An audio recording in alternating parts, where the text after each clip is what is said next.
Bismillah, alhamdulillah, salatu salam, rasulullah, sallallahu alayhi wasallam. Assalamu alaikum wa rahmatullahi wa barakatuh.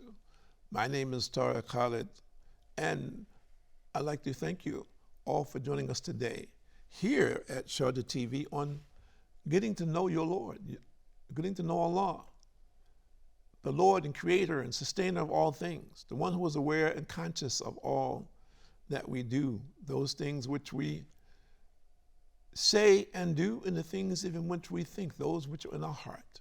That is, we're in conscious of every act of every creation that He has created from the beginning of time until its demise.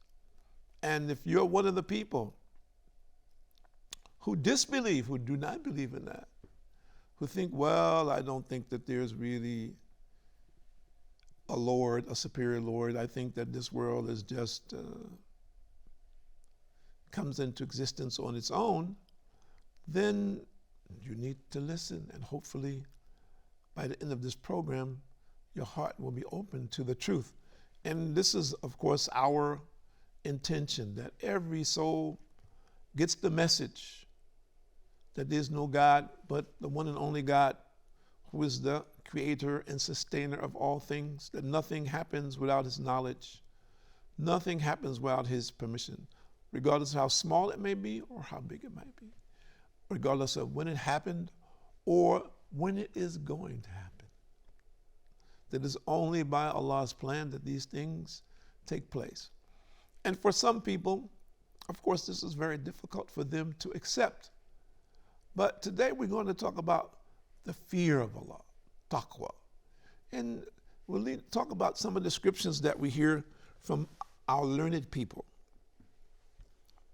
In Abu Darda, who was one of the companions of the Prophet Muhammad, he said more or less, the complete form of taqwa is to fear Allah so much that one begins to fear Him from the potential sin as small as a mustard seed, until one leaves what might be halal in the fear of that what could be haram, meaning that which is lawful, of course.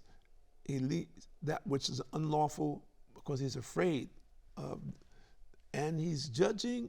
He's very particular about what is lawful and what is unlawful. He never takes that path of what is unlawful. And it's based on this verse where Allah says, whoever does an atom's weight of good, he will see it, and whoever does an atom's weight of evil, he will see it. So do not prohibit any goodness and act upon goodness. Do not underestimate any evil and protect yourself from it. So we know, and I guess most of us at some point in time, we do things we take for granted. We don't see them as being bad. He says, well, everybody does it. It's a common practice in today's world. As an example, so why should I distinguish? Because it's something that we all do, and it's common today. But it's a sin, and we should be very watchful of that. So a person who has, let's say, taqwa, he will not do that. He'll be afraid of the smallest sin. He or she will be watchful in all of the actions. Let's take something that we do commonly. We tell a joke, and everybody laughs, and it's funny, but it's not true. It's not true. It's something that we made up, but it's entertaining, and people laugh at it. This is a sin. People says, well, it was only a joke. We're displaying. Everyone knows that we're displaying. Everyone knows that it was not truthful. It's just a joke. But we are not allowed to joke in this way. So, as an example, we have to be very careful about that. And as you well know, if you're a person who likes to hear jokes or tell jokes, you know that oftentimes you can be led astray, meaning you take it a little bit too far and something what you're saying is untrue. Or I heard someone just say regularly, what's the point in having jokes if it's not about someone? The funniest jokes are things which are most entertaining or those who are relating to someone. But for us as Muslims, this is a major sin. Backbiting is a major sin. And I've heard some people say, well, this is not really backbiting. I said, well, what is it? You're making fun of an individual because it's funny, it's entertaining, but this is a form of backbiting, which can send you to the hellfire. So this is an example, I think, of a very simple thing which we do commonly, which we should be very careful about. Well, let's say it's done commonly. Maybe you as an individual don't participate or partake of it, but the danger is that you are listening to it and maybe you are entertained by it. So this is a warning for all of us. When we talk about taqwa, this is what we're talking about. The person who is really afraid of the smallest element that is sinful. The smallest thing. Adam's weight, if you can imagine that. He's afraid of this. He says, this may rebound on me. This may come back to me. What if it does in a crucial period and Allah doesn't grant me His mercy? And we believe that Allah is most merciful. But let's just say, in a certain set of circumstances, this happens. May Allah forbid. And it could. So, what's the best thing? Be careful. And Allah subhanahu wa ta'ala says in Surah Al-Anfal, Surah number 8, verse number 29. Bismillahirrahmanirrahim. O you who believe, if you have taqwa of Allah, He will give you al-furqan, meaning a criteria to judge from between right and wrong. And people say, what do you mean? Well, I know what is right and what is wrong. But I've met so many people today who say, I really don't know what is right and wrong anymore.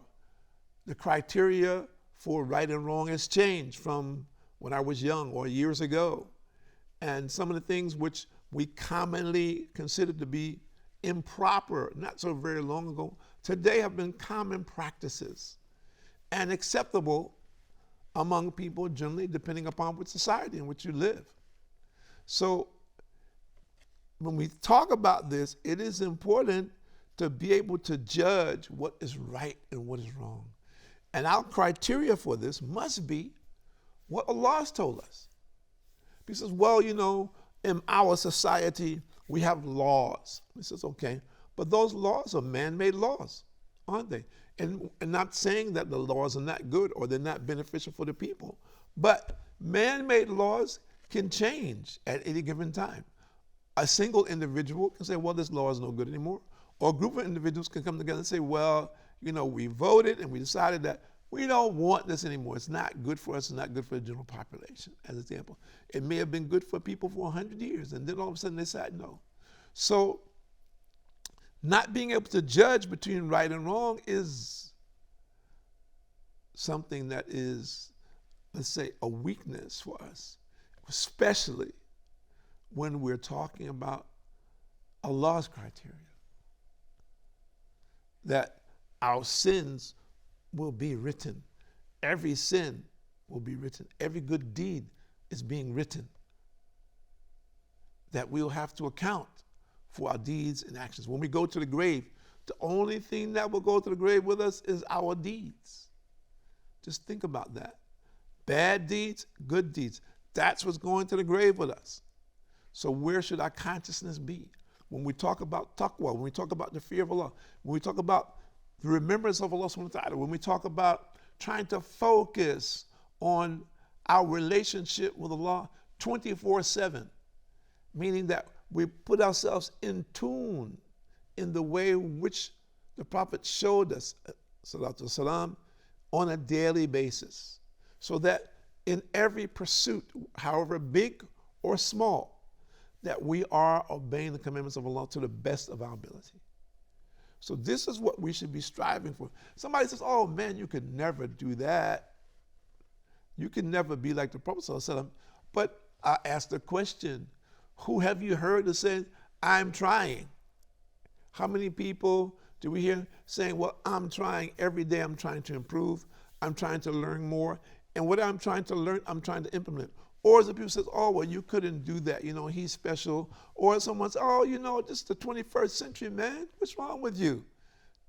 This is the 21st century. Everything is different now. It's a different day. Those things were valid at that time when life was simple. There wasn't a lot of people. Look at the world we live in today. We have people from every place. We're communicating with people in different languages. We don't even have to speak the language anymore. We can push a button and speak in our native language and can be translated in another language halfway across the world to someone else. So it is a different world. Yes, it is a different world that we're living in, without question. But the human is still human. Unfortunately, in some instances, the human is inhuman. And those people don't even realize that. Unfortunately, they've gone so far away from humanity and the understanding of it that they're themselves in total confusion. Now, there are people who debate with that, but we have so many examples. If we're to look at the world today and we look and see what people are doing to other people, then it's very clear that some people have become inhumane and have lost whatever semblance of humanity that we expect. They don't have an ounce of it. Or what we just talked about, an atom's weight. And I'm far from judging. The judge is going to be Allah for all of us. But the warning is for us. The warning is for us. So let's look at the fourth benefit for taqwa. And I'm reading from the book of Sheikh Muhammad ibn Uthaymin, Salih ibn Uthaymin, who was a famous scholar. And it's about this particular subject, taqwa, the points of achieving taqwa, the fear of Allah, and its important significance. From Surah Al-Hadid, there's a Surah number 57, verse number 28. Bismillah ar-Rahman ar-Rahim. O you who believe, have taqwa of Allah and believe in His Messenger, sallallahu alaihi wasallam, and He will bestow upon you a double portion of His mercy, and He will provide you with a light by which you will walk. So Allah subhanahu wa ta'ala will say double portion of mercy. We're striving just to get single portion. Allah has promised a double portion for the person who pursues this path. And not this, He provides a light. And a light doesn't necessarily mean a physical light. The light means the way. And if we look at that direction and focus provided by Allah subhanahu wa ta'ala, who among us can say we don't need that? Who can say we don't need the mercy of Allah? When the mercy of Allah is what we all depend on, regardless of how many good deeds that we may do, that ultimately we're dependent on Allah's mercy. So we need to ask ourselves, what are we doing on a daily basis to achieve this aim? How focused am I on striving on a daily basis to please Allah in every aspect of my life? What am I doing? And I'm saying this to myself first. As I'm talking to you, this is a reminder for me. What is it that I'm doing today? Tomorrow is not promised. Yesterday is gone. So what am I doing today in front of you that's going to benefit me? If the angel of death takes my soul today, am I doing something that will go into my book of good deeds, something that will benefit me right now? And I need to be thinking about that. Or am I doing something contrary to that? Something that will take away from my blessings, take away from my benefits, take me further away from Allah. Which one is it? We need to know. We need clarity. So we just heard this. Allah is telling us, seek and pursue taqwa, and Allah subhanahu wa ta'ala will grant you His mercy and a light. Think about that. Because there are many people today, their lives in turmoil and they're in darkness. Some realize it, some don't. But surely just a candle in the dark can be what? Huge light for someone who has been stumbling around in darkness. Think about it. Where do you stand today? What is your present condition? What do you need to do? So if a believer has difficulty in his life, surely striving to obey the commandments of Allah subhanahu wa ta'ala will help him out of that. And it's interesting because Shaitan will try to keep you tied up in knots, keep you confused where you can't see clearly and get focused on the help of Allah in your life.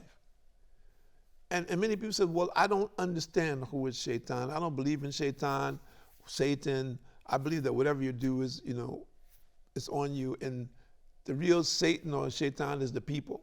Well, they are, in many instances, they are people. They are his disciples. He is controlling them. But at the same time, there are many things which are happening in our lives, and we do not turn to Allah in the way that he has commanded us to do. And as a result of that, we wind up confused, and we stay confused. And let's see what Allah says in Surah Al-Talaq, Surah number 65, verse number 2 and 3. Bismillahirrahmanirrahim.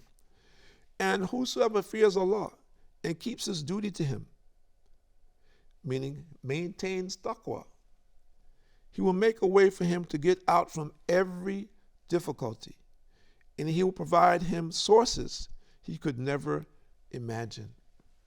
Provide for him sources he could never imagine. If you don't know a Muslim, if you're out there and you don't know any Muslims, or if you're a Muslim and you're having difficulties, turn back to your religion. Turn back to Allah. Open your heart to Allah. Obey the commandments of Allah. Allah has just promised this, that he will show you a way out of every difficulty. Believe and make effort to establish taqwa. My name is Tahir Khalid. Thank you for joining us here at Sharjah TV on getting to know your Lord, creator, sustainer of all things.